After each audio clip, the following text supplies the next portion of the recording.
The world ended years ago. You're just in the memory. Something feels off, doesn't it? Not dramatic, just off. Like a hallway light that hums a little too loud. Like a smile that doesn't quite reach the eyes. Like you've been following instructions you forgot agreeing to. Everything looks normal, feels normal. But something beneath it is wrong. And maybe that's because it's not real anymore. Maybe the world already ended. Not in fire, not in ice, not in a headline or a war, but in a whisper. In a quiet moment no one noticed. A final decision, a switch flipped, a system crash, a breath held and never released. And instead of facing the end, we were uploaded into memory, into simulation, into echo. What you're living now might not be life. It might be the replay. Because how else do you explain the repetition? The glitchy coincidences? The strange sense that this moment right now has already happened? Deja vu wasn't a feeling. It was the last backup file. The universe, in its final breath, trying to preserve one last copy. One last echo of what we used to be.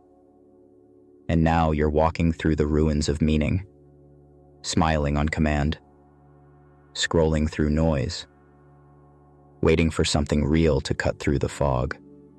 But what if nothing's coming? Because it already came, and we missed it. So now we live in the leftovers. Welcome to the post-reality, where everything moves but nothing grows, where everything functions but nothing heals, where people laugh without warmth, cry without reason, work without direction. This isn't the world, it's the shadow it left behind. And you can feel it, can't you? The hollowness of conversations, the looped nature of your thoughts, the way the days blend into each other, not like a flow, but like a file playing on loop. You keep remembering something you never lived. You keep mourning something you can't name. That's not confusion. That's grief. Grief for a planet that stopped breathing. Grief for a timeline that never resumed. Somewhere deep inside, something cracked. Not just in the world, but in the structure of meaning itself. Time didn't just pass, it unraveled. And deep down, some part of you knows it. That's why nothing satisfies. That's why the noise feels louder. That's why even joy feels like a reenactment. Because you were meant to wake up to something else. But the door closed too soon. And now, you're just walking through the recording. Through a preserved version of existence. A gentle cage, built to keep your awareness from noticing too much. But you noticed anyway, didn't you?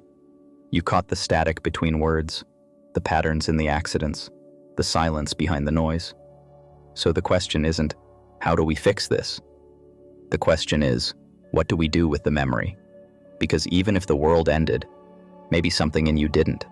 Maybe awareness survived. Maybe truth slipped through the cracks. Maybe you are the glitch that remembered. And maybe that's enough to begin again, not with grand plans, but with presence, with noticing, with choosing. Choosing to feel, to connect, to speak with intention in a world full of echoes. Choosing to be real, even inside the simulation. Because maybe that's the test. Not whether the world survives, but whether you do. Whether you can stay awake in the dream. Whether you can be honest in a place made of lies. Whether you can love when everything feels hollow. That's not delusion. That's rebellion. And maybe rebellion is what keeps the memory alive. Maybe this is just the first memory. Maybe you've lived it 1,000 times. Maybe what you're feeling now, the heaviness, the disconnection, is a delayed echo.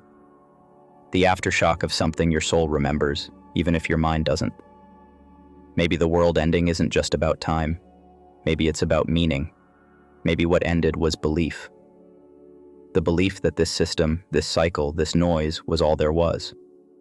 And if belief died, then what's left? A chance to believe in something else. Not brighter, not cleaner, not even happier. Just something true. What if that's the invitation? To sit in the ashes, to feel the weight of the ending, and still find your own pulse. Maybe it's time to stop running, to stop waiting for something to change. Because if this really is the memory, then your power isn't in fixing it. It's in remembering who you are within it. The memory plays on.